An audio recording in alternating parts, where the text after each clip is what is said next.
Admiral Jake Morrison stood on the bridge of his flagship Iron Resolve. The stars outside looked calm and endless, but his heart burned with anger. In his hand, he held a message written in sharp, formal language, the order from the Galactic Council. He had read it 3 times already, yet each word still struck him like a knife. Humans must leave the colonies within 30 standard days. Failure to comply will result in forceful removal. The message was clear. No compromise. No mercy. Jake crushed the paper copy in his fist. For the Council, humanity was nothing more than a child trespassing in someone else's yard. They spoke of laws, protocols, and boundaries, as if humans had no right to the stars. He turned toward the wide screen on the wall. It displayed the 3 shining worlds humans had claimed: Kepler 4 to be, Haven Reach, and New Carthage. On each of these distant planets, families had built homes with their own hands. They had raised crops, opened schools, and filled the skies with laughter. Now the Council wanted all of it abandoned, erased, forgotten. The voice of Captain Lisa Rodriguez broke through his thoughts. Her message came from Kepler 4 to be, where 50,000 colonists lived. Her face showed strength, but her voice carried both anger and fear. Admiral, families are refusing to leave. They built their lives here. They cannot pack everything into a single ship and vanish. Children were born here. This is their home now. Her words pierced Jake's chest like arrows. He saw the truth in them. These colonies were not outposts anymore. They were living, breathing worlds filled with human hope. Jake's mind wandered to the Council races.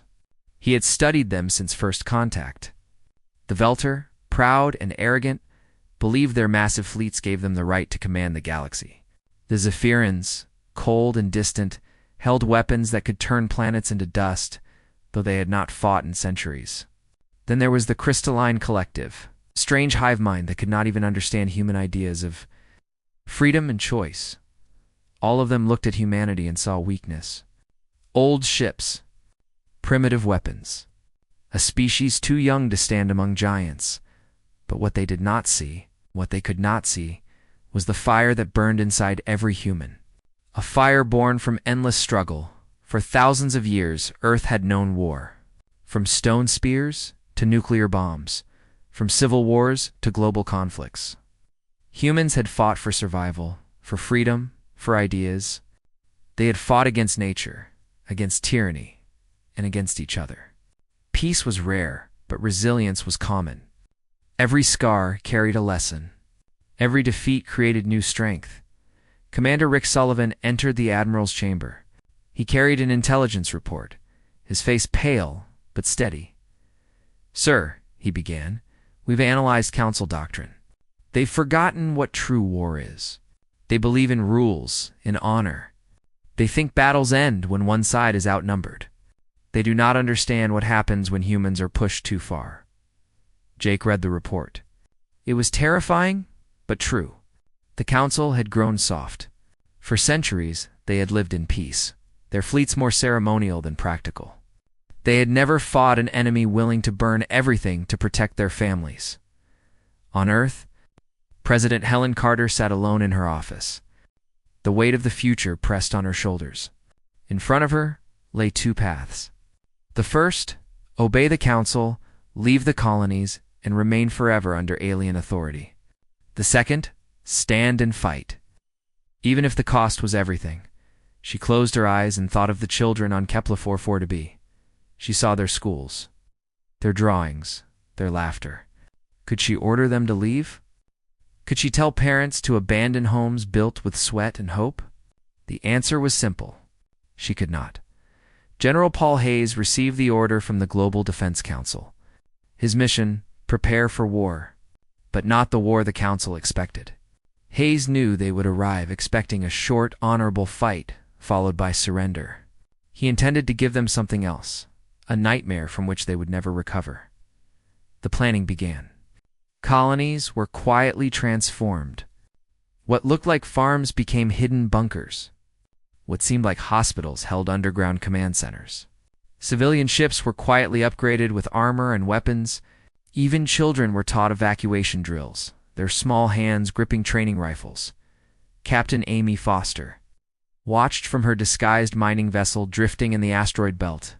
Her crew had spent months building hidden platforms armed with weapons the Council did not believe humans possessed. She whispered to her officers, "When they come, they will expect us to beg. Instead, they will see what humanity does when threatened." Admiral Jake Morrison returned to the bridge, his face calm but his eyes burning. He looked at the stars one last time before speaking. "Send the message," he ordered, "across every colony. Every ship, in every hidden base, the word spread.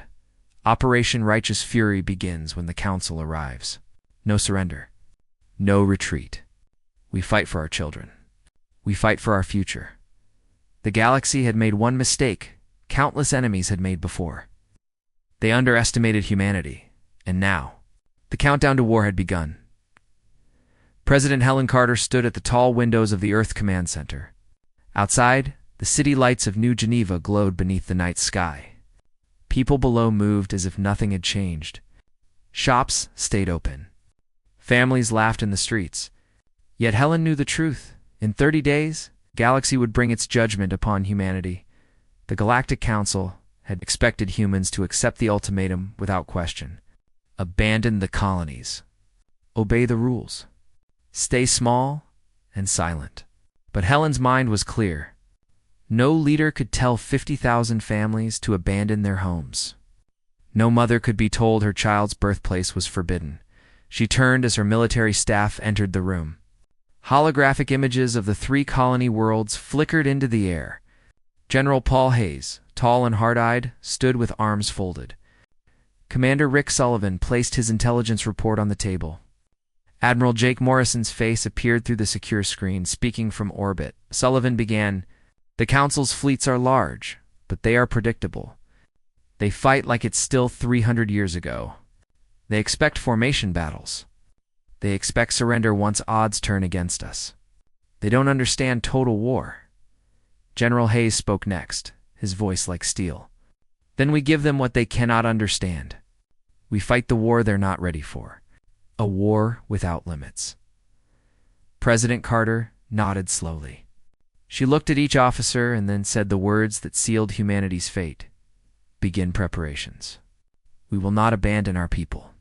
The Council will learn what it means to threaten humanity." On Kepler 44 to B, Captain Lisa Rodriguez walked through the colony streets.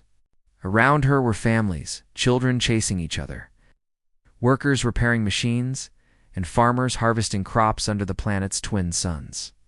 These were not soldiers. These were ordinary people who had left Earth searching for a better life. But the colony had been quietly changing. What looked like barns were in fact hidden bunkers.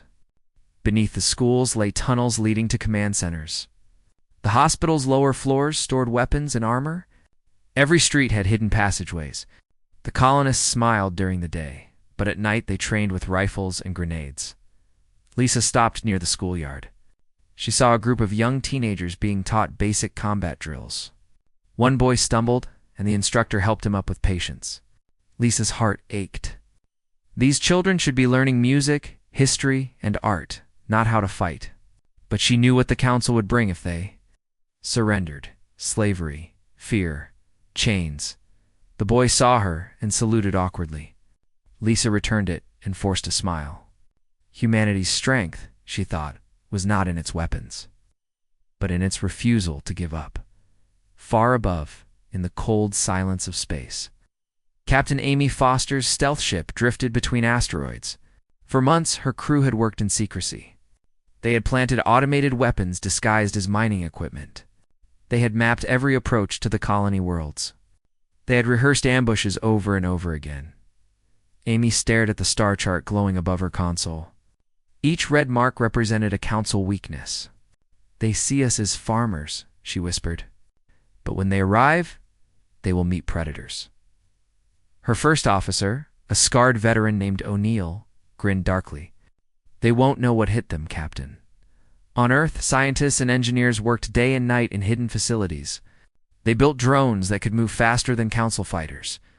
They designed railguns that could punch through shields at impossible speeds. They created computer viruses that could leap across enemy networks and turn their own weapons against them. Dr. Robert Chen, head of cyber warfare, sat with his team as glowing screens displayed lines of living code. They believe their neural interfaces make them superior, he said. Let's see how they feel when their own technology attacks their minds. His team smiled grimly. Humanity would not fight fair. Humanity would fight to win. Admiral Jake Morrison walked the halls of his flagship Iron Resolve. The crew moved with quiet focus. They knew what was coming. Each man and woman wore the same look, determination stronger than fear. In the strategy room, holograms of council fleets hovered in the air. Jake studied them carefully. His voice was calm, but every word carried fire. They will come in force. They will line up in perfect formation, waiting for us to collapse. We will give them the illusion of weakness. Then we will strike. When the trap closes, no one escapes. Commander Sullivan leaned forward. And if they surrender? Jake's eyes hardened. Then they should have thought about mercy before threatening our children. Silence filled the room. Every officer understood. This was not just war. This was survival. On New Carthage, a colony built on red desert plains, settlers gathered in underground halls. They listened to speeches from local leaders. They were told the truth. The council would come, and the battle would be brutal. But no one asked to leave. No one begged for safety. Every voice rose as one. This is our home. We will fight as the final days counted down. President Carter recorded a message to be sent to every human ship and every colony. Her face appeared on screens across the stars. My people, the council believes, we will kneel. They believe we will run, but they do not know humanity. We are builders, dreamers, fighters. We never abandon our children. We never surrender our homes. In the days ahead, we will face the greatest test in our history. Stand strong. Fight with all your strength. The galaxy will remember what happens next. And so the stage was set. The council thought they were facing a young, weak species. What they would meet was something far older and far more dangerous.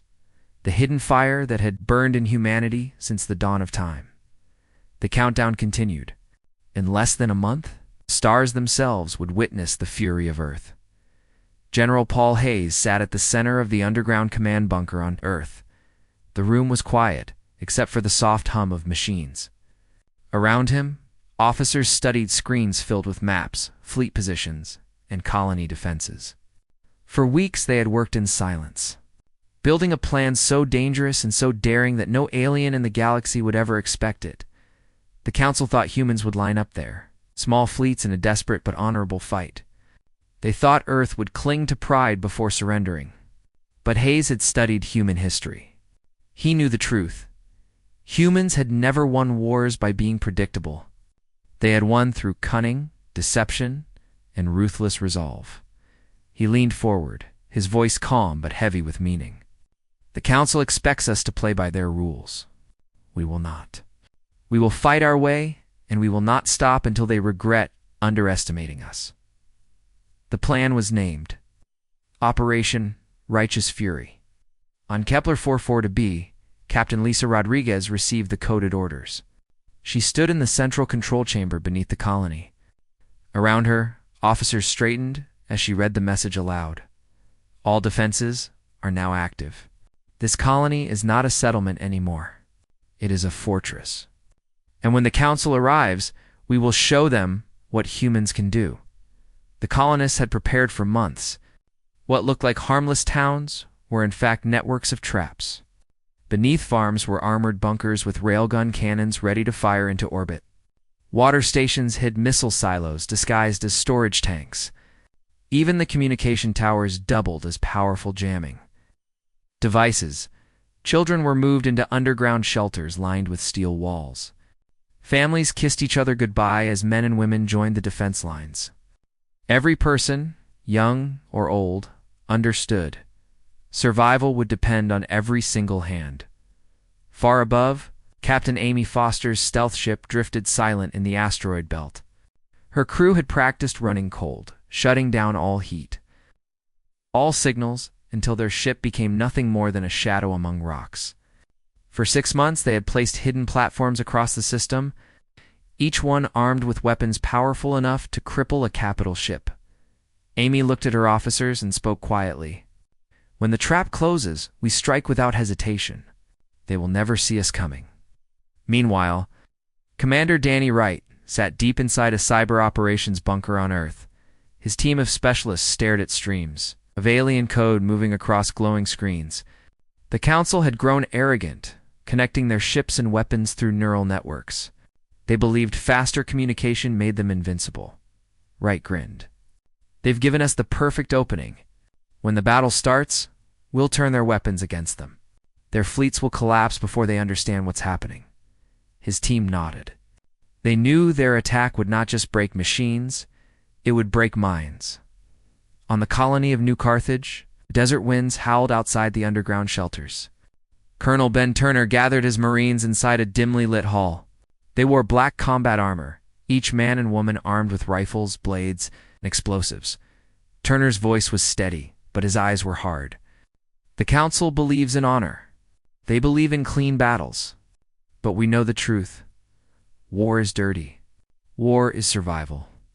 When we board their ships, we use every trick we've ever learned.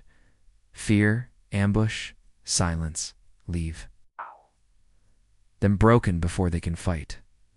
The Marines roared in answer, their voices echoing through the underground chamber. They were ready. Admiral Jake Morrison stood on the bridge of his flagship Iron Resolve. His fleet floated in quiet formation around Haven Reach. Dozens of ships, both military and civilian, were ready. Yet most of them were not what they seemed. The cargo haulers were warships in disguise. The mining vessels carried swarms of hunter-killer drones. Even evacuation transports had hidden armor and heavy weapons. Humanity had learned long ago that survival meant turning every tool into a weapon. Jake looked at the stars. Somewhere out there, the Council fleet was preparing to descend. He whispered to himself, almost like a prayer. "You wanted to see humanity's strength. Now you will, back on Earth." President Helen Carter addressed the leaders of every colony and fleet through secure channels. Her voice was calm, but carried a quiet fire. "People of Earth, the time for running is over. The time for begging is over. In 30 days, the Council will arrive expecting to see fear. Instead, they will see defiance. We fight not for power, but for survival. We fight for our children, for our homes, for our right to exist among the stars. Stand firm. Stand together. Humanity will endure." Her words traveled across the colonies, through the fleets, into the hearts of soldiers and civilians alike. Men and women who had once been builders, farmers, teachers, and miners now stood ready to fight like warriors. General Hayes received Carter's confirmation and sealed the final stage of the plan. Operation Righteous Fury was now in motion. Every bunker was armed. Every stealth ship was hidden. Every soldier was waiting in silence. Humanity had transformed itself into a weapon sharper than any the galaxy had ever known. And yet, outwardly everything looked normal. To Council spies, the colony still seemed fragile. Families still moved between towns. Ships still appeared scattered and confused. It was a perfect illusion, one designed to lure the enemy straight into the jaws of the trap. As the days passed, the countdown grew shorter. 3 weeks, 2 weeks, 1 week. Each day, tension built like a storm ready to break. Soldiers drilled. Civilians prepared. Children whispered prayers before sleeping finally. 3 days before the expected arrival, Admiral Morrison looked out at the endless stars from his command deck. His officers waited in silence. "Once they come," he said, "there's no turning back. We finish this war before it begins. Operation Righteous. Fury will decide humanity's place in the galaxy." His words hung in the air like thunder. The trap was set. The fire was lit, and the galaxy had no idea what was coming. The sky above, Kepler 442b, turned crimson as dawn broke across the colony. Farmers, soldiers and children stood in silence, staring upward. They did not see the alien fleet yet, but they felt it in their bones. A storm was coming. High Admiral Sethkar of the Veltar leaned forward in his command chair aboard the Imperial. Spear before him stretched the human colonies. 3 fragile worlds orbiting distant suns. His fleet of more than 300 warships slid into formation like an iron wall. On his screens, civilian vessels darted between planets in apparent panic. Some ships sent desperate calls begging for more time. Others seemed overloaded with people and supplies. Saushkar smiled. He had seen this before. Young species always resisted at first. They fought with pride and desperation, then surrendered when faced with real power. He expected the same from these humans. Prepare for demonstration bombardment, he ordered. We will remind them who commands the stars. His staff obeyed. To the Admiral, it was routine. Another defiant child species, another easy victory. Deep underground, General Paul Hayes listened to the same words through hidden intercepts. He sat in a secure command bunker buried 300 meters below the surface. Around him, officers watched Council ships fall into their textbook formations, predictable, perfect, and vulnerable. Hayes adjusted his headset and opened a channel to the enemy. His face appeared on the Council flagship screen, pale with sweat, his voice trembling. "Please, Admiral," he begged, "we only need a few more days." Families are still evacuating. Children are trapped on the surface. Our transports are overloaded. Humanity does not want war. We only ask for mercy. The words shook with desperation. His eyes darted like a man on the edge of collapse. To Sethkar it was almost amusing. The fierce humans, so bold at first, were already begging. The Veltar Admiral allowed himself a chuckle. "Very well, General. You have 6 more hours. After that, my fleet begins bombardment." He cut the channel. Satisfied, inside the human bunker, silence hung for a moment. Then Hayes' lips curved into the faintest smile. The trembling in his voice had been an act. Every word had been carefully rehearsed. The enemy had moved exactly where he wanted them. Admiral Morrison Hayes whispered into the secure line. "They're in position. Phase 1 is ready." In the asteroid belt, Captain Amy Foster watched the Council fleet spread out like a net around the colonies. Her stealth ship, hidden among rocks, ran cold and silent. Dozens of other disguised vessels waited nearby, invisible to alien sensors. Amy turned to her first officer. "They've walked straight into the trap," she said. "Like sheep," he muttered back. Every crew member felt their heart pounding. Months of preparation had led to this moment. On Kepler 44 to be. Colonel Sam Parker stood inside a control bunker beneath what looked like an ordinary farm. Around him, screens flickered with the false image of panic above the colony, civilians rushing, ships fleeing, confusion spreading. In reality, every move had been staged. Parker's hand hovered above the activation switch. One signal from Admiral Morrison. The colony's hidden defenses would awaken with fury. Admiral Jake Morrison himself stood tall on the bridge of the Iron Resolve. His officers watched their screens, tracking Council ship movements. Every vessel, every formation, was exactly where human intelligence had predicted they would be. "They believe we are weak," she said quietly. "They believe we are scared. Let them believe it a little longer." He waited. 6 hours. The Council thought they had given humanity a gift of mercy. In truth, they had given the trap time to tighten its jaws. Meanwhile, among the colonists, fear and hope mixed together. Families huddled in underground shelters. Soldiers checked their weapons one last time. Children whispered to each other, asking if the aliens would really come. Parents held them close, whispering back, "We are ready." Even the youngest knew the truth. They were not helpless victims. They were bait in a plan so bold that the galaxy itself would tremble when it unfolded. Hours passed. The alien fleet floated silently in orbit. Inside his command ship, Admiral Sethkar prepared to give the order to fire. His eyes gleamed with arrogance as he raised his hand. But at that exact moment, a coded signal flashed across human channels. Admiral Morrison's voice thundered through every hidden speaker. Every secure line, every silent bunker, Operation Righteous Fury is authorized. Engage at maximum force. The words rolled like thunder across the colonies. On every world, hidden panels slid open. Fake barns split apart to reveal giant cannons. School buildings unfolded to expose missile platforms. Quiet valleys erupted with railgun towers rising into the air, in orbit. Mining vessels tore off their false shells, revealing warships bristling with weapons. Cargo haulers opened their bays, unleashing swarms of hunter-killer drones that lit up the blackness of space, like angry fireflies, and deep within Council systems. Danny Wright's cyber team released their attack. Viruses leapt through alien networks faster than light. Council targeting computers glitched, weapons misfired, and entire warships turned their cannons on their own allies. Inside the Imperial Sphere, Admiral Zeskar watched in disbelief as chaos spread through his fleet. Ships were firing at each other. Sensors displayed impossible readings. His officers shouted in panic, "What is happening?" Xcar roared, but there was no answer. The perfect formation of the Council was collapsing, shredded by invisible claws. And then, like a storm breaking over the sea, the humans struck.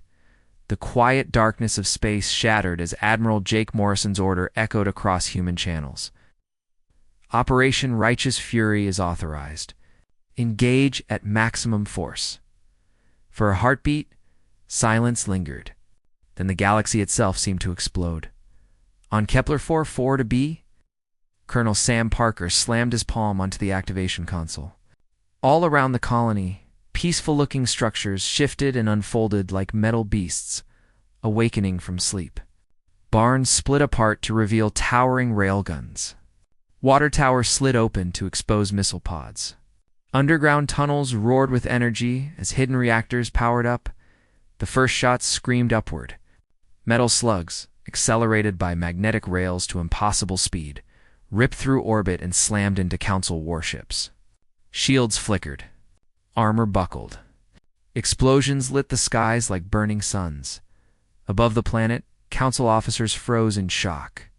These were not primitive humans firing wild rockets.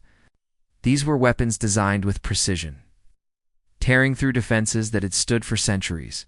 In the asteroid belt, Captain Amy Foster's stealth ship roared to life. Her voice was sharp and steady. All units unleashed the swarm. Hatches opened across the skies mining ships. Thousands of small hunter-killer drones burst into the void like a living storm.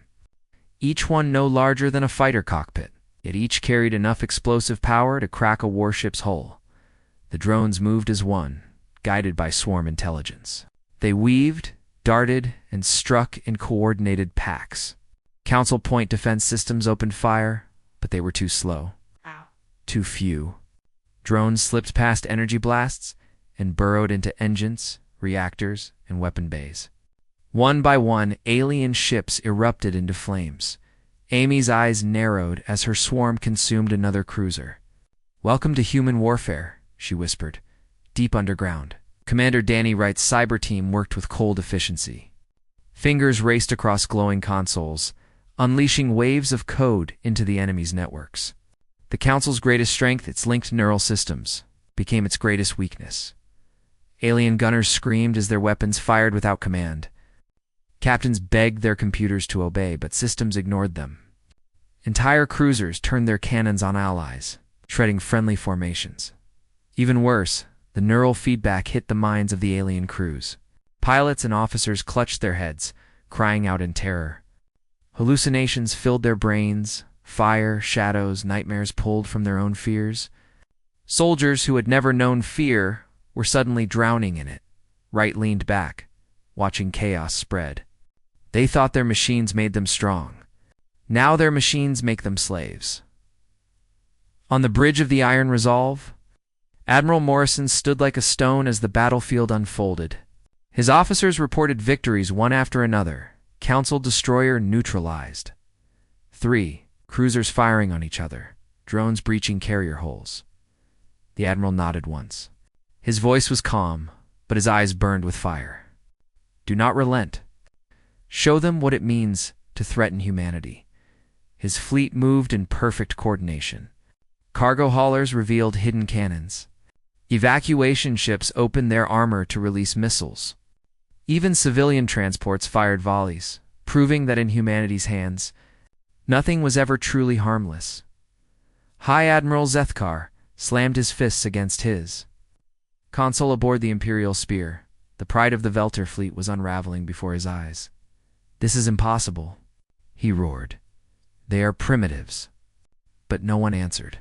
His officers were panicking, some frozen in fear as right cyberweapons invaded their minds. On his screen, friendly ships exploded. Tearing holes through his once perfect formation, he shouted new orders. But his words died as his own ship's cannons turned and fired into the fleet beside him. His command bridge shook violently. Sparks rained from the ceiling. For the first time in 40 years of command, High Admiral Zethkar felt fear. In the deserts of New Carthage, Colonel Ben Turner's Marines waited for their signal. Boarding pods lined with spikes were ready to launch into orbit. His soldiers checked rifles, blades, and explosives. Their faces were hidden behind helmets, but their silence spoke of grim determination. Turner raised his hand. "Remember, no honor, no mercy. We fight until they break." The pods roared upward, cutting through the sky. Inside, the Marines gripped their weapons tight as they hurtled toward enemy ships. They would not fight like soldiers in neat lines. They would fight like shadows, striking fast, vanishing, leaving terror in their wake. On the surface of Haven Reach, families inside bunkers heard the thunder of battle above. Children pressed against walls as the ground shook from railgun fire. Mothers whispered promises. Fathers held their loved ones close. "We will not fall," one man said. "We will not run." Their fear was real, but so was their faith. They trusted the men and women above to fight for them. They trusted that this time humanity would not kneel. In orbit, the battle turned into chaos beyond imagination. Alien cruisers spun helplessly as drones chewed through their hulls. Fighters fired wildly but hit only empty space. Human missiles, simple but brutal, slammed into enemy shields and cracked them open. The galaxy had always fought wars with honor. Humanity fought with survival. General Hayes's voice cut through human channels, cold and certain. Phase 1 complete. Push them harder. No retreat. No quarter. Admiral Morrison gave the final order. Show them who we are in less than an hour. The Council fleet, the same fleet that had ruled the stars for centuries, was breaking apart under the fury of a species they had dismissed as weak. The trap had sprung, and the galaxy was only beginning to understand what it had. Unleashed, the skies above the colonies burned with light. Explosions flashed like dying stars. Alien warships, once symbols of galactic dominance, now twisted and shattered under human fire. What had begun as an ambush was quickly becoming something else, a lesson written in fire and blood. On Kepler 44-B, Colonel Sam Parker watched as railgun slugs screamed into orbit. Each shot was a streak of pure destruction. Council shields, designed to block exotic energy weapons, collapsed when faced with dense metals hurled at fractions of light speed. A single impact split a cruiser's armor in half. Another tore straight through a battleship, ripping its heart out. Parker grinned grimly. Simple metal, simple science. And yet, more deadly than anything they've built, the colonists in bunkers below heard the sky roar. But instead of fear, they felt hope. Humanity was striking back. In orbit, Captain Amy Foster's swarm of hunter-killer drones moved like a storm of shadows. They swirled around enemy ships, slipping through defenses. Dozens of drones latched onto the hull of a carrier, chewing into its armor. Moments later, a massive vessel split apart in a chain of fireballs. "Target neutralized," her officer reported. Amy's eyes stayed locked on the battlefield. "Keep the swarm moving. Never give them time to breathe." Drones darted into fighter bays, detonating with surgical precision. They hunted engines, reactors, bridges, every weak point. Alien officers screamed as their ships were gutted from the inside. The Council had believed in honor. Humanity believed in efficiency. Deep inside the cyber bunker, Commander Danny Wright and his team unleashed their second wave of digital warfare. Alien networks groaned under the weight of the attack. Neural interfaces, the pride of the Council, became nightmares for their users. One by one, alien captains dropped to their knees, clutching their heads. They saw fire that wasn't real. They heard voices whispering from the shadows. Some saw their own deaths over and over again. On the Imperial Spear, Admiral Sakar's chief of navigation screamed and tore his headset off, blood running from his nose. His eyes were wide with madness. "They're inside my head," he shrieked. Shauchkar grabbed him by the shoulders, shaking him, but the officer only screamed louder.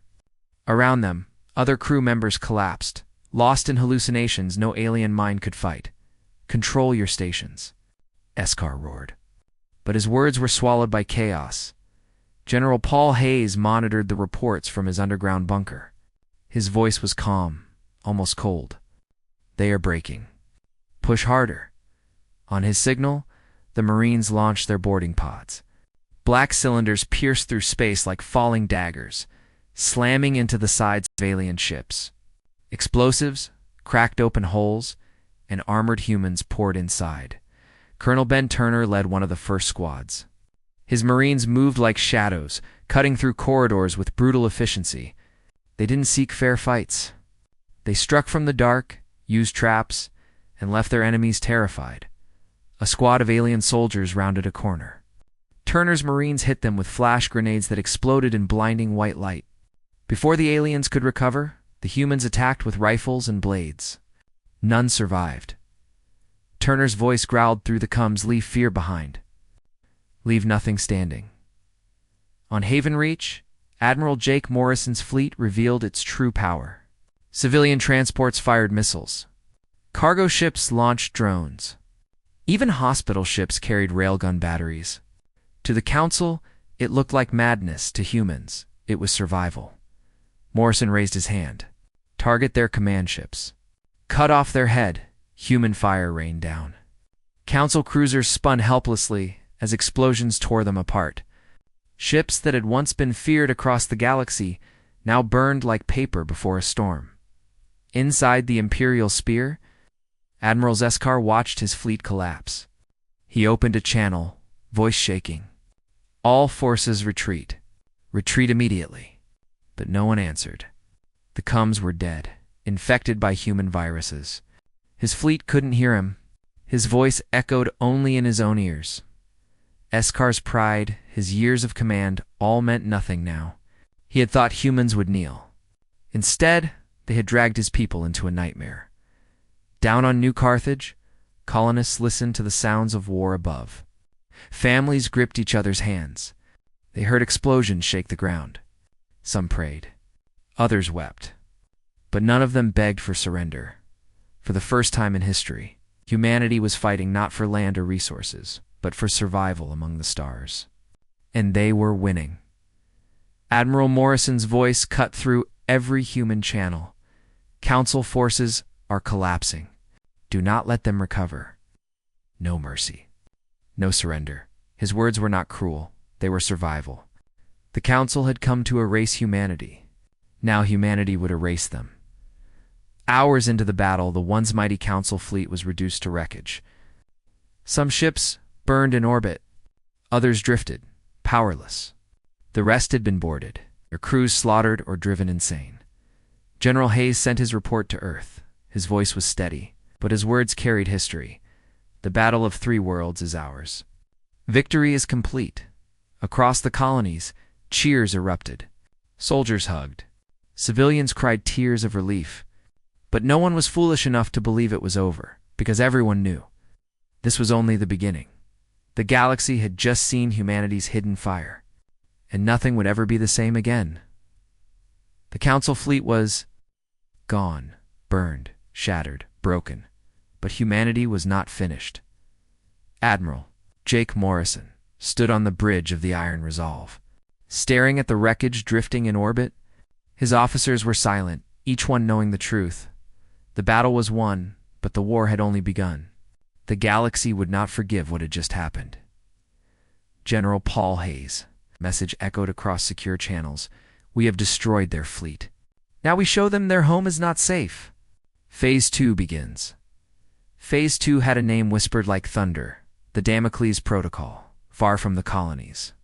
A single human ship slipped out of hyperspace. The ESS Retribution, disguised for years as a simple cargo hauler, now revealed its true form. Its hull shimmered with black armor, lined with hidden weapon ports. Its captain, Nina Thompson, stood at the command deck, her hands clasped behind her back. Before her stretched the greatest prize of all, Veltar Prime, the homeworld of the species that had led the Council against humanity. A world of glittering cities, massive orbital stations, and a fleet of nearly 1,000 ships guarding its skies. Her officers looked uneasy. One of them whispered, "Captain, there are too many. We are only one ship." Thompson's eyes never wavered. Her voice was cold, sharp as steel. "We don't need numbers. We only need certainty." Inside the Veltar Command Fleet, Supreme Admiral Keith Moe sat in his throne-like chair aboard the flagship Dominion Flame. His pride swelled as he watched human readings flicker onto his sensors. A single ship. Alone. Weak. He laughed. So this is their desperate answer? One vessel to face the might of Veltar. Crush them.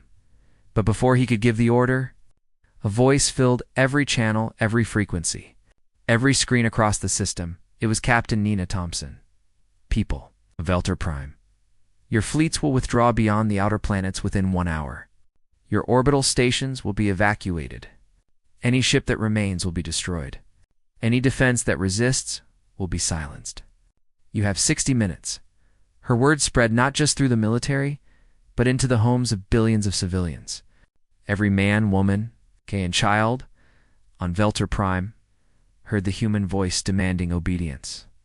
The council chambers erupted in laughter. The admirals mocked. The generals scoffed. One ship against the entire power of the Veltar Empire. Madness, Supreme Admiral Keith Moe sneered. Send her our answer. She will not live to see the hour pass. But at the 60-minute mark, humanity answered. The Retribution lit up with a weapon the galaxy had never seen before. Its scientists had called it the quantum disruptor field. Its effect was simple. It unmade energy itself. Orbital stations blinked out as their reactors collapsed into silence. Defensive satellites fell from the sky like broken toys. Entire fleets discovered their shields, weapons, and engines no longer worked. One by one, the mighty warships of the Veltar drifted powerless in orbit. Like corpses floating in the void, gasps filled the command decks of every alien ship. Some cried out in disbelief. Others screamed in rage, but none could fire. None could move. Admiral Keith Moe's face turned pale as his ship trembled. What? What have they done? The second phase began. Colonel Jack Foster, weapons officer aboard the Retribution, activated the Damocles device. A single probe, no larger than a cargo container, was fired directly into the core of Veltar's sun. The device vanished into the star's heart and then began broadcasting signals across every frequency. 3 days after the fall of the Veltar fleet and the warning at their homeworld, the grand chamber of the Galactic Council filled with more species than ever before. Over 3,000 delegates, some in person, others by quantum link, crowded into the shining hall that had once been a temple of order and peace.